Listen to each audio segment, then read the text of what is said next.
1967 marks the 20th anniversary of the establishment of the United States Air Force as a separate military service. And it also marks the 60th year of the use of military aviation as a part of our nation's defense structure. Officially, our military aviation began in August 1907, when Captain Charles Chandler was named officer in charge of the United States Army's Aeronautical Division. His staff, 2 enlisted men. The mission, study the flying machine and the possibility of adapting it to military purposes. The Wright brothers had made their first flight in 1903 and then had gone to Europe to find a market for their flying machine. Flown for our government in 1909, their improved plane becomes our first military aircraft. She made about 42 miles an hour. Glenn Curtiss, another aviation pioneer, also built some of our first military aircraft. But our air power growth was slow.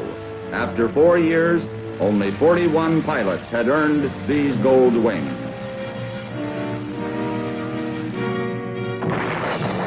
1917. We have 55 planes, none suited for combat, so our pilots are sent to Europe and join British, French, and Italian squadrons to train and fight in World War I. In the States, the battle of manufacture is on. $600 million to build 4,500 aircraft. September 18, 1918. The greatest air battle of the war. 1,500 Allied aircraft, nearly half piloted by Americans. 2 months later, the enemy capitulates.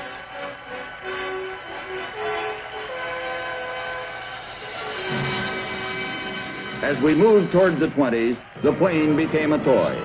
Our war-trained pilots turned to barnstorming.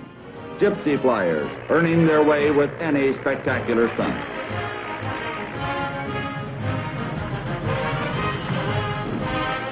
But there were other daredevils with a more serious purpose, flying safety. Parachutes were not generally accepted. To prove they worked, many of the test jumps were made by the inventors themselves.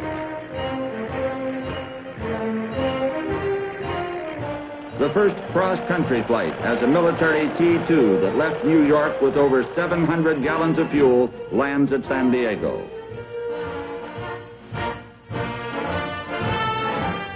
In the same era, the first airmail service, inaugurated by President Wilson and carried by military air between Washington and New York. Practice draping missions against troops with anti-aircraft weapons becomes part of our military aviation training program as we refine the techniques of close air support for ground forces. Brigadier General Billy Mitchell, on the right, insisted that planes could sink ships. Our military leaders of the day watched as he proved his point in a series of tests. The climax is the destruction of a captured German battleship, a vessel considered unsinkable.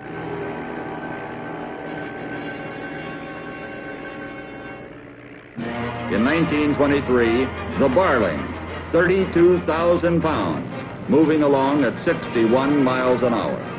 It didn't make the inventory, but it was a valuable test vehicle for our aeronautical engineers.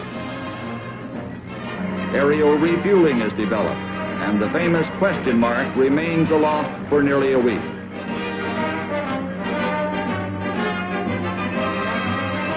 In 1930, we conduct our first polar maneuvers.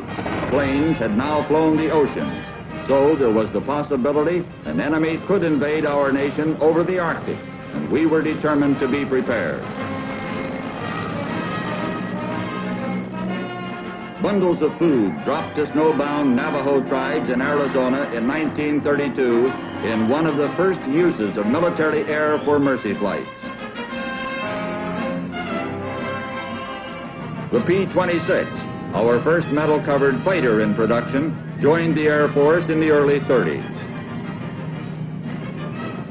Looking like a praying mantis, the B-9, our first all-metal monoplane bomber. Next, the B-10. It could fly in excess of 200 miles an hour, had retractable landing gear, and was considered the fastest and heaviest bomber in the world. The B-17 makes its first flight in 1935. It was destined to become the flying fortress of World War II. September 1st, 1939. The war begins when Hitler directs the Nazi Army and Luftwaffe to attack Poland. Next, the invasion of Holland and Belgium as the powerful Nazi air arm and panzers moved toward Paris. June 22nd, 1940, France surrenders. Now, only Great Britain's Royal Air Force remained for the Luftwaffe to conquer, and the Nazis' air battle for Britain began. On the other side of the world, the rising sun brings dawn and death. It's Pearl Harbor, December 7, 1941. But 14 of our aircraft managed to get airborne and destroy 10 attacking Japanese. 4 months later, B-25s are launched from the carrier Hornet. They're Jimmy Doolittle's Raiders, bringing the first impact of the war to the Japanese.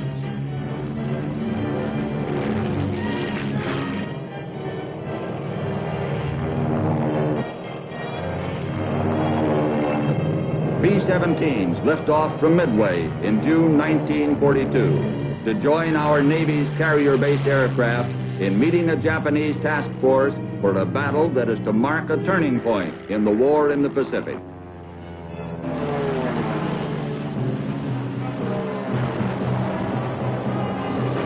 The mission of the Japanese planes was to rape Midway's gun emplacements and bomb the way for an invasion. But when our planes hammered back, the issue was decided. During the 3-day battle, Japan lost 4 carriers, 2 heavy cruisers, 3 destroyers, 275 aircraft, and 4,800 men. The Japanese offensive in the mid-Pacific was broken. In the Far East, another battle, the War of Logistics. Military air flies the hump from India to our fighting forces in China.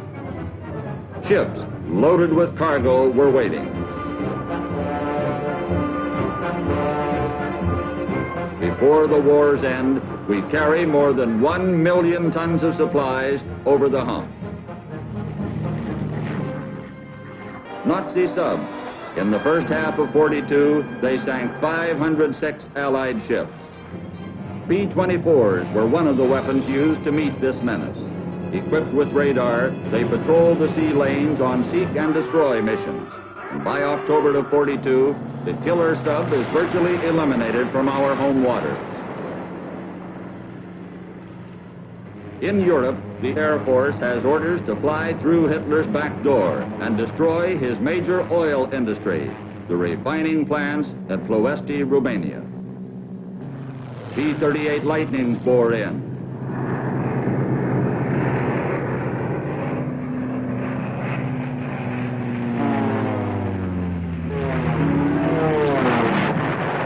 B-24s have their say.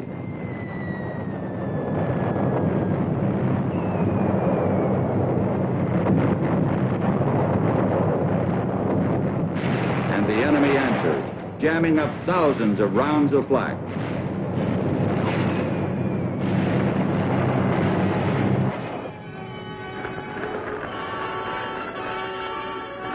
When the argument was over, our military air was victorious.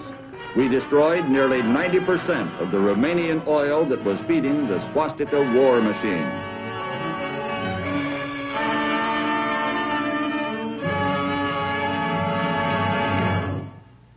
D-Day. The invasion of Hitler's Europe is mounted. Leading the attack, air power plays a major role.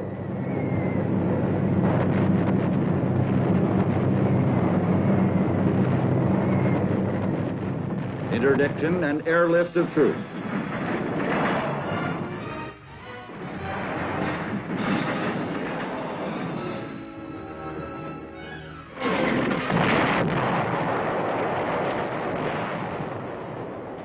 Allied surface forces hit the beaches of Normandy. As ground troops fought for a foothold, our bombers cut enemy lines of communication and supply. Long before the invasion, our air forces had virtually swept the airfields and the skies of Europe of enemy aircraft. General Eisenhower was able to assure the invasion force that on D-Day, if you see any planes, don't worry, they'll be ours.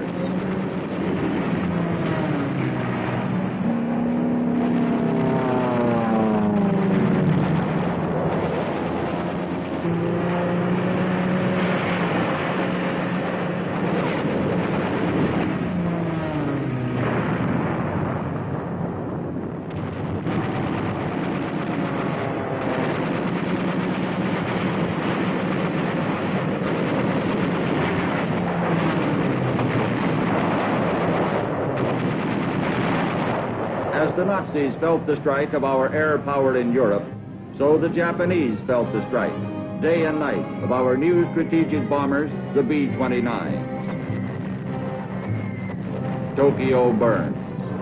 Surrender comes in September 1945. 1947. Congress makes of our air power a separate and distinct military department, the United States Air Force. Its first Secretary, Stuart Symington. Its first Chief of Staff, General Carl Spaatz. For the new Air Force, the strategic bomber is the B-36, the longest range bomber of its time. For the tactical and air defense functions, the F-80 and F-86, the first jets, are being developed. And already, our first experimental rocket plane is flying.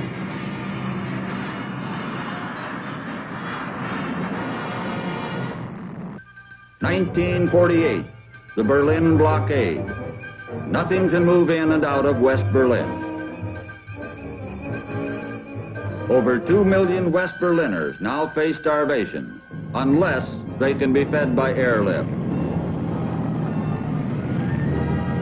For 15 months, 24 hours a day, with cargo planes finally landing every 3 minutes, the people of Western Berlin are sustained entirely by this humanitarian airlift directed by the United States Air Force. Korea, 1950. Communist North Korea attacks the Republic of South Korea. The communist attack is powerful. The defeat of South Korea seems assured, except that the United States is committed to aid in their defense. Air power is our only weapon ready to immediately stem the flow of enemy troops, and we stage aircraft of our Far Eastern Air Forces. The 24th Division is flown in to be supported by forces from 15 member countries of the United Nations. Air hits hard as our ground forces dig in.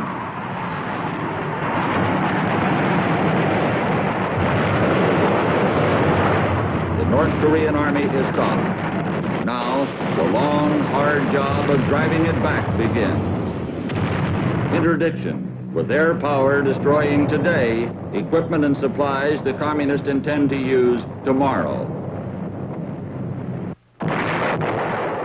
September 15, 1950, American forces land at Incheon, flanking the communists on the west.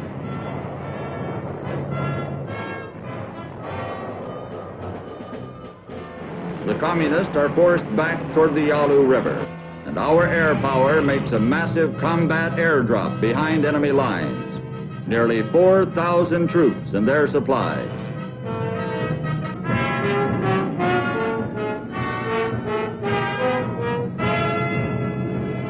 Then, the big stuff, jeeps, ammo, and trucks.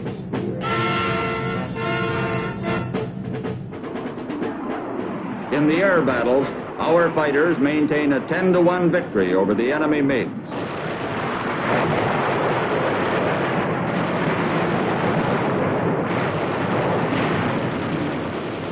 fighting ends in 1953.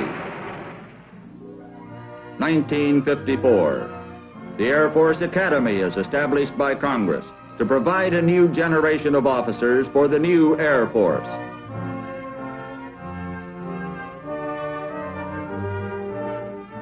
Officers trained in aeronautical sciences and the specialized use of air power. Now we are truly a new Air Force. We build the B-47 Stratojet and our series of Century fighters, the F-100, F-101 Voodoo, the F-102, the 104 Starfighter, the F-105 Thunder Chief, the F-106 Delta Dart, F-4 Phantom II, and for transports, the still reliable C-47, C-54 Skymaster, C-119 Flying Boxcar, C-123 Provider, C-130 Hercules,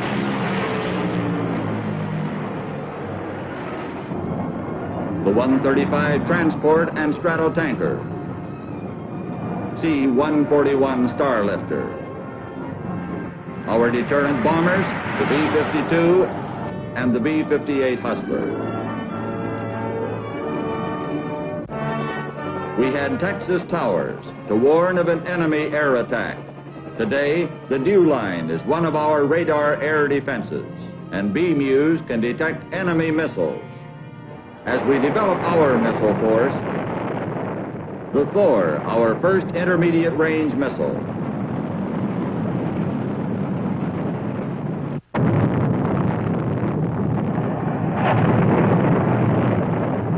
The famous Atlas, our first ICBM. In the beginning, it had problems, just as our early aircraft had theirs.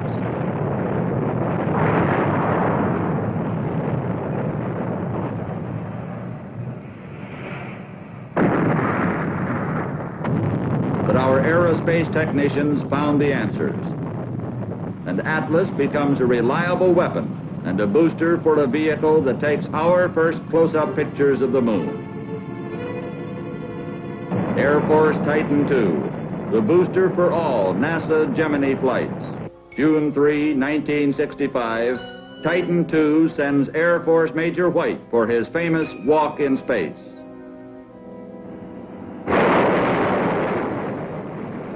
In the same month, the free world's most powerful booster, the Titan IIIC, is successfully tested.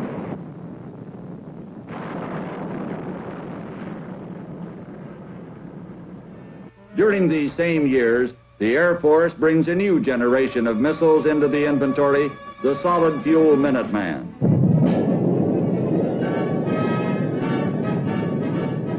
Today, this retaliatory force can be launched in salvos from underground sites in a matter of minutes.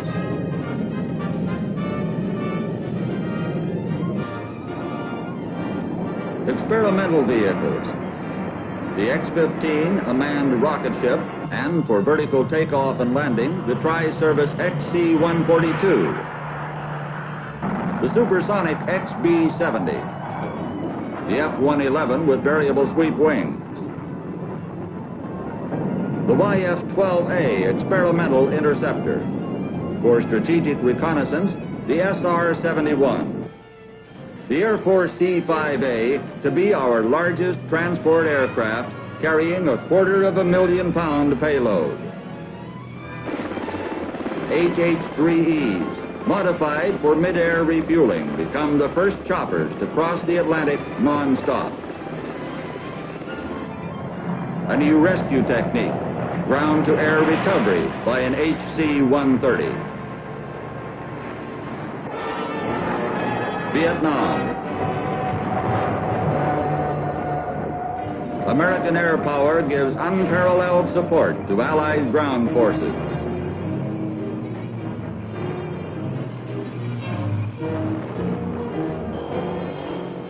It takes air power to move ground troops into battle.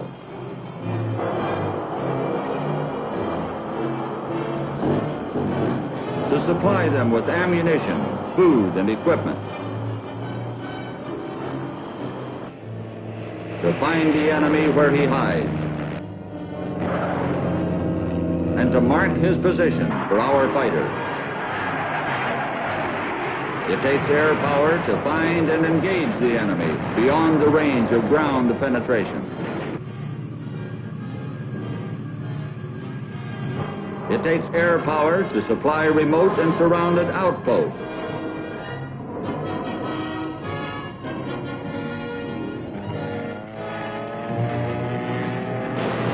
It takes air power to fight the enemy on his distant and secret trails.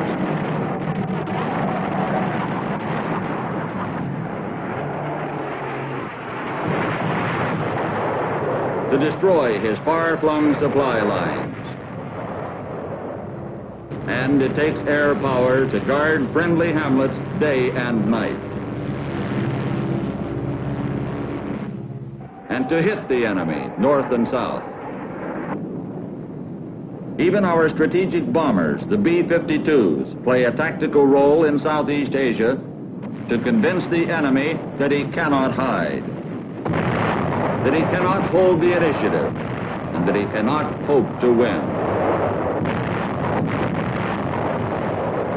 And it takes air power to save our airmen downed in the water, trapped in the jungles, mountains, and marshes. And it takes air power to evacuate our sick and wounded to the United States in only 25 hours. Behind our air power, there are people. Airmen who will risk their lives to save others as quickly as they risk themselves in the fight for freedom. Fly Belgian troops to the troubled Congo. Evacuate Belgian refugees.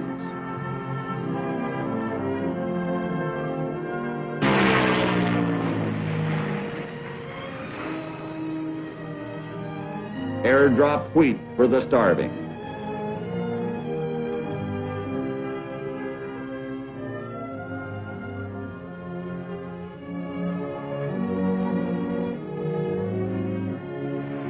Rescue the people of Thailand.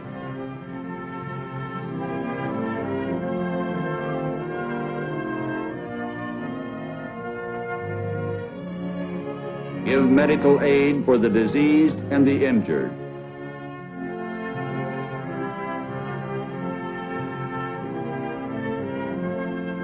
Have love for the young.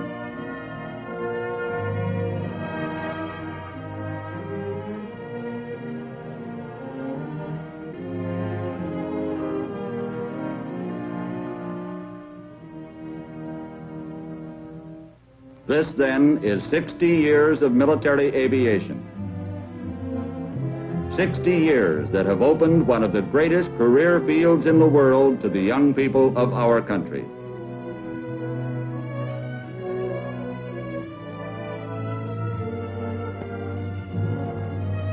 It is a 60-year history of bright and bold men.